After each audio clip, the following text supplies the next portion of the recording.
next guest is an extremely funny man. One of the funniest men on planet Earth, wouldn't you say? Absolutely true. And Absolutely also true. that other planet that we were talking about a month ago. Remember that planet? Yeah. Yeah, what was that? Kepler 170? Yeah. It was, anyway, he's the host of the American Bible Challenge. Season 3 starts tomorrow on GSN. Take a look at this. David. As far as I know, there's no horseradish in the Bible. But I don't know that much. Jeff Foxworthy, everybody. Jeff Foxworthy.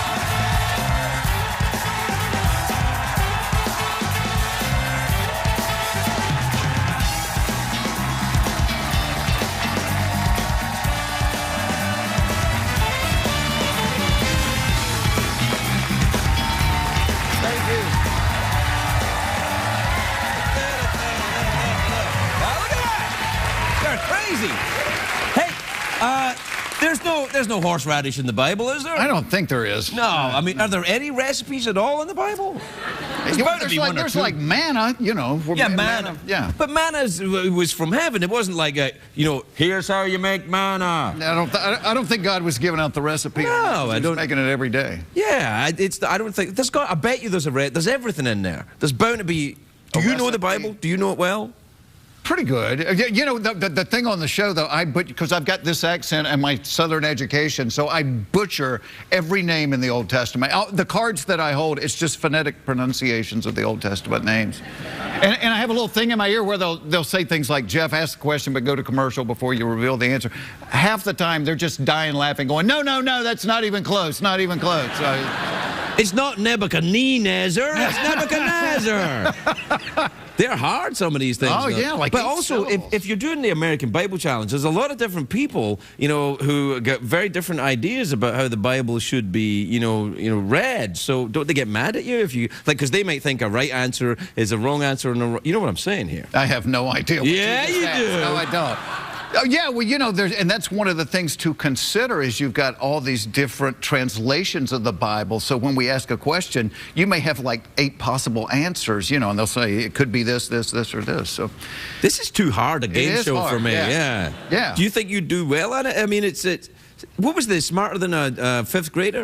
Smarter than a 5th grader. Yeah. I like that one. I do too, as long as they gave me the answer, because everybody thought they could do it. And it's hard. It's hard. Yeah. I know, because they asked me if I would do the celebrity. And I was like, no. Man. No. The kids kept wanting me to play the celebrity thing. I said, it's just better if everybody thinks Jeff is an idiot than to actually prove them right. Yeah. Well, how many kids you got? I got 2. Yeah, what age are they now? 2 daughters, 20 and 22. Oh, my Lord. Yeah. That's a tough time of life for you, man. Yeah, I know.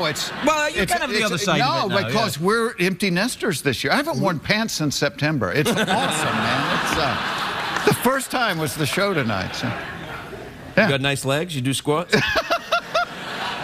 Where do you live now? Atlanta. Still in Atlanta? I grew up in Atlanta. I was out here for about 7 or 8 years. Back a long time. Yeah. You ever go to Nashville? Yes.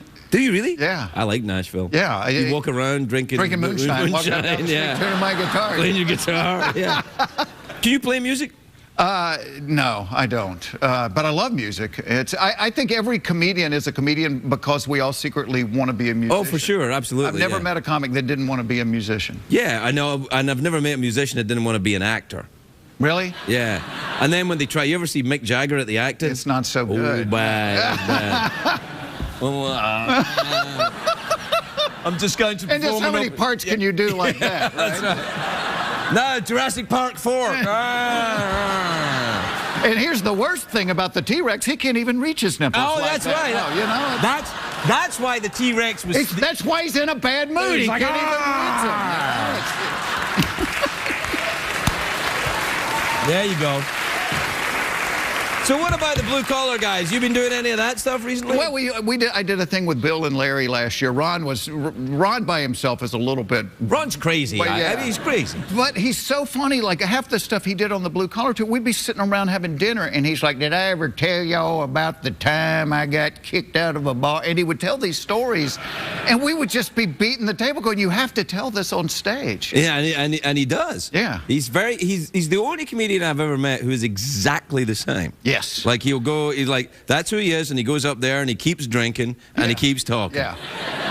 Well, when we would do the Blue Collar Tour, if we had 2 shows, the first show I would make him mix Sprite and Coke together to look like Scotch, because if it was Scotch by the second show, with that French Texas accent, nobody could understand a word he said. You know, so, no matter how funny it is, if they don't understand. Yeah, you got. That's one of the essential rules of comedy. They got to know what you're saying. Yeah, unless it's silent comedy. You ever thought about that? You do great in France. Jerry Lewis did. Jerry Lewis did. Yeah, but did he do silent comedy too? Or just lady means something different in France. I always heard that he was like huge in France. Yeah. I had a friend that was collected comedy things, and so my wife and I were going to France. He said, please just get me like a Jerry Lewis poster or a book. We went all over France, and nobody had ever heard of Jerry Lewis. I think it's a little bit like the Hasselhoff in Germany effect. You know, that people think, you know, David Hasselhoff is huge in Germany. You go to Germany, like, I think this is kidding. No. This is a guy who talks to the car. No. What do you watch on TV? You watch Downton Abbey? My wife watches Downton Abbey, so I'm kind of, you know, by proxy. Yeah, you have. Because I still want her to be my girlfriend sometimes, so I watch, I watch it too. So. Otherwise, you start learning stuff. Yeah. Yes, I know. Do you ever watch, you know what my wife makes me watch, and now I've become addicted to, is the House Hunters International. You ever watch that? No. Oh, man, you got to see that. No, what is that? Well, it's a show that if you watch it with your wife, it gets you laid, and... Yeah, House Hunters International. Because we would do that. We would watch that. Of course, if that's the end result. You watch House Hunters International? Yes, I do. Yes, I do. No, it's great. It's about these people that look for houses, but it's always like Canadians looking for houses in inappropriate areas. So it's like, you know, Sam and Bill are really, you know, tired of busy Toronto, so they want to go to war-torn Kosovo for a night. It's really fantastic. All right, I'm watching it. Yeah. What do you watch then? You watch the Duck Dynasty? And no, you know what? I get like we just finished watching like True Detective. Oh, right. You know, we're in the age now, and the killing and stuff like that. Yeah, no, that's good stuff. You know, family-friendly entertainment. When you're not watching the Bible Challenge, let's watch somebody get killed. So. Well, it takes it the other way. Yeah. You know, you got your wholesome, and then you got your. Yeah. True Detective's pretty rough. Yeah, it was, but Matthew McConaughey was amazing. Yeah, no, he's good. He's a very. You can do his voice, can't you, Jeff? All right, all right. There you are. Very good. Now, can he do me? Yeah, I think he can actually. Can you do Jeff? Sure. Let's see. If you're plugged into a wall and work for a late-night douche, you might be a robot skeleton. We'll be right back with Jeff Foxworthy, everyone.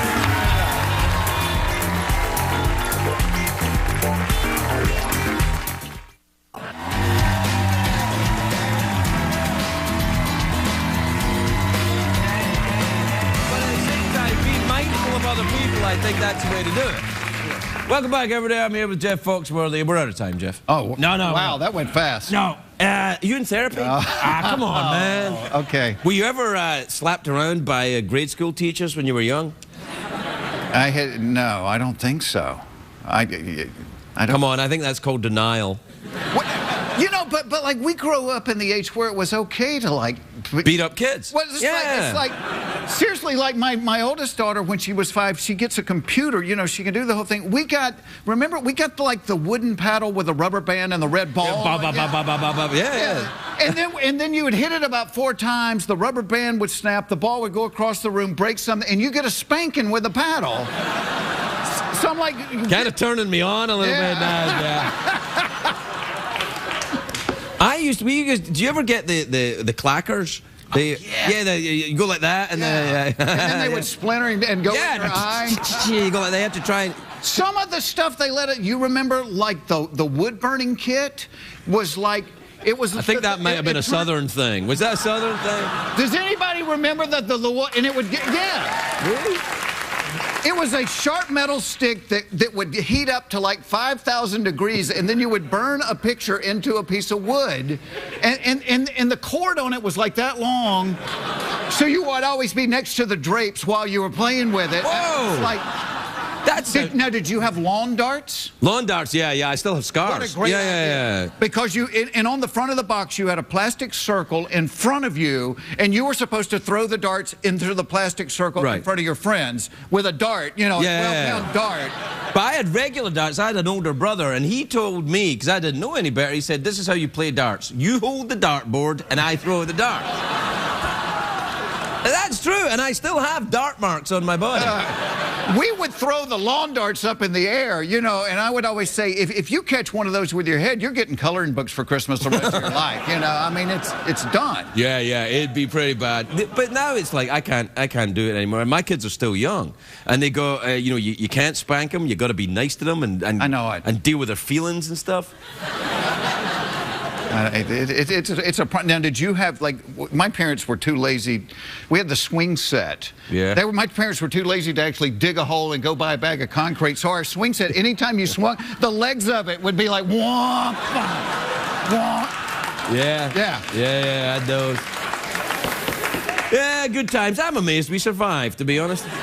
I think, though, that all comedians have some kind of adversity in childhood. All good comedians. Do you? You think it's a little bit of the... Yeah, I think it's a little bit of a... Well, yeah, and probably, because my folks got divorced when I was young, and I could make my dad laugh, and so that was it, you didn't really... Yeah, that's what it is. That's what it is? So you're cured. That's I pointed out. Jeff, I've never felt better. Yeah, no, you're fine, man. Yeah, you're fine. That'll be $500. So what was your adversity? Because I grew up in Scotland in the 1970s, man. What do you want? What wasn't my adversity?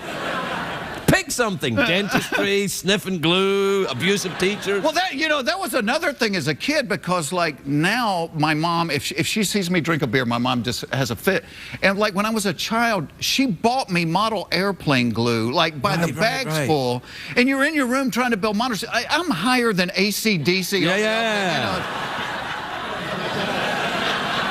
And then you'd get it put together, and my dad would literally give us firecrackers to blow the models up. Yeah. That's a good dad. Well, that is a good dad. And you knew they were safe because you had to drive across the state line to buy them from a man that had 3 fingers, so... Can I tell you, though, the moment I absolutely decided to become an American citizen, I was on the I-40, and I was driving through the South, I think coming out of Tennessee, I think, right? I'm driving along, and I see a store. A drive-through store where I drove in, and you could buy fireworks, whiskey, a handgun, and a shirt. And I thought, I want to be part of this, man. I want to be part of this. Without getting out of the car. Without getting out of the car. Anyway, we're out of time. Good luck with the Bible Challenge, man. Thank you. Yeah, it's a top-rated show on game show networks. That's good. Cool, yeah. Yeah, you're like the Breaking Bad of the game show network.